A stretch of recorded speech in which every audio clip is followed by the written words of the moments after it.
Bisa?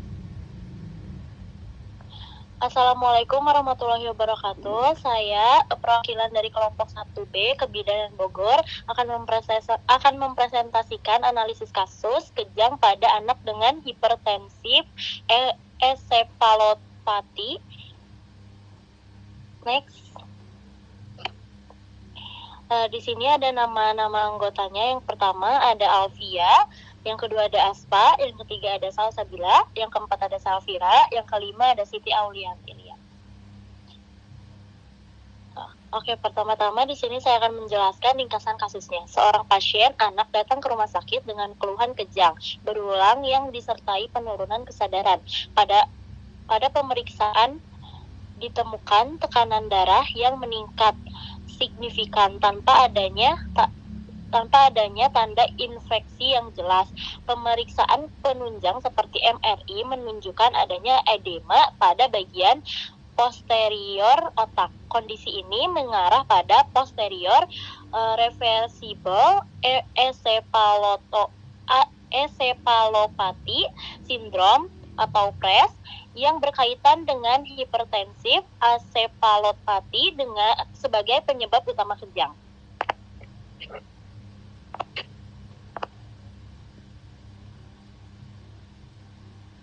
Baik, selanjutnya di sini ada kronologi kejadian.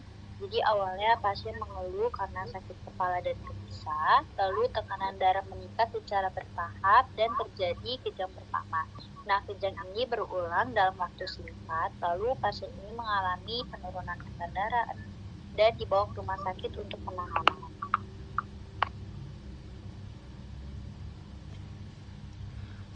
Baik, selanjutnya di sini ada klinis. Keluhan utamanya itu kejang, tanda dan gejalanya itu ada hipertensi, penurunan kesadaran, sakit kepala, dan muntah. Jadi kesimpulannya itu termasuk kondisi emergensi dan resiko kerusakan otak.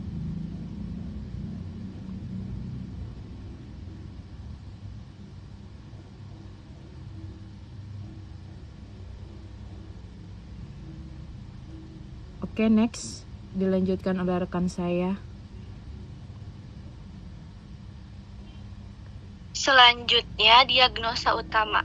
Diagnosa utama atau hipertensif ensefalopati itu yang pertama itu ada diagnosis banding. Yang pertama kejang demam, 2 meningitis atau ensefalitis, 3 epilepsi, 4 gangguan metabolik atau hipoglikemia atau hiponatremia.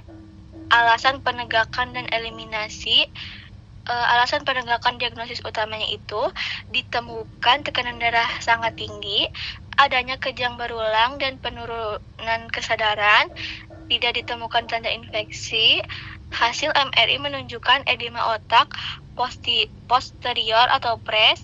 Selanjutnya menunjukkan hubungan hipertensi, selanjutnya gangguan otak, kejang. Alasan eliminasi diagnosis banding itu yang pertama kejang demam, itu tidak ada demam atau tidak sesuai kriteria. Yang kedua meningitis atau ensefalitis, itu tidak ada infeksi, demam atau kaku kuduk. Yang ketiga itu ada epilepsi, tidak ada riwayat sebelumnya dan ada penyebab akut jelas. Yang terakhir itu gangguan metabolik, tidak ada bukti gangguan glukosa atau elektrolit. Dilanjutkan oleh rekan saya.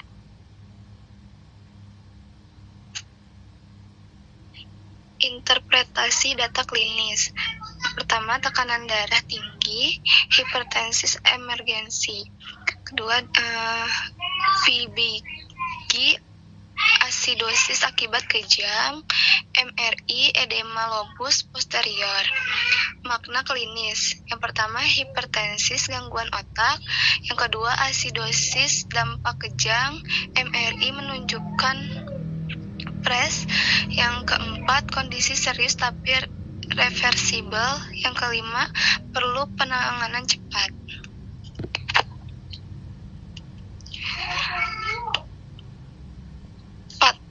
Patofisiologi, mekanisme, hipertensi, gangguan autoregulasi otak, edema cerebral, kejang. Hubungan dengan pres edema pada otak posterior menyebabkan pres yang ditandai kejang dan penurunan kesadaran.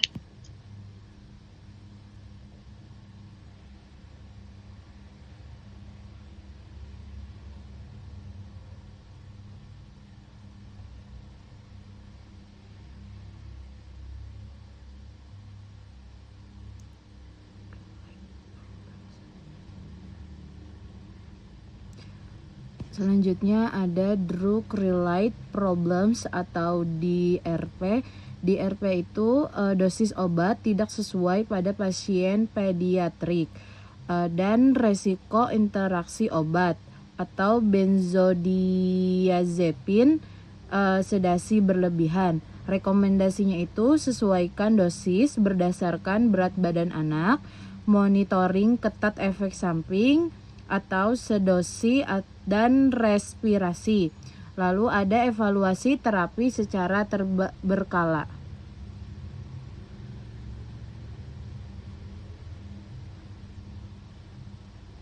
Selanjutnya ada monitoring dan edukasi. Monitoring tekanan darah, frekuensi kejang, tingkat kesadaran, efek samping obat. Lalu ada edukasi, kepatuhan minum obat, kontrol rutin ke fasilitas kesehatan, kenali tanda bahaya, kejang berulang, penurunan kesadaran.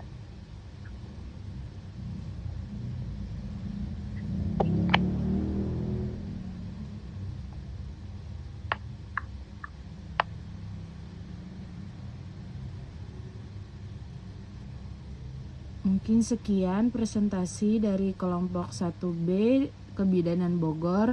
Wassalamualaikum warahmatullahi wabarakatuh.